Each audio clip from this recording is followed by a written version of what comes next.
How to delete search history in Google Maps. So hello guys, if you want to delete search history in Google Maps, how you guys can do that? So it works on iPhone, Android and Samsung. The process was same. So for that we will simply open Google Maps app. If you guys don't have, you guys can download it from Play Store, App Store. So simply click on that. Once you click here you guys will see on top right corner small profile pic.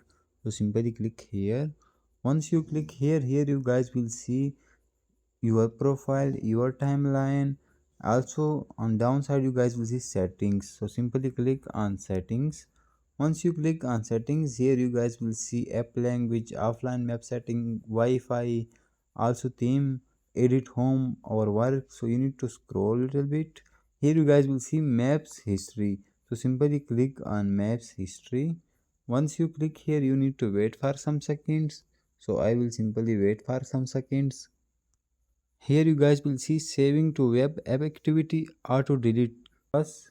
Now here you guys will see search, also you guys will see delete option. Simply click on delete. Now click on delete all time. Now click again on delete. Once you click on delete, your all search Google Maps history will be deleted.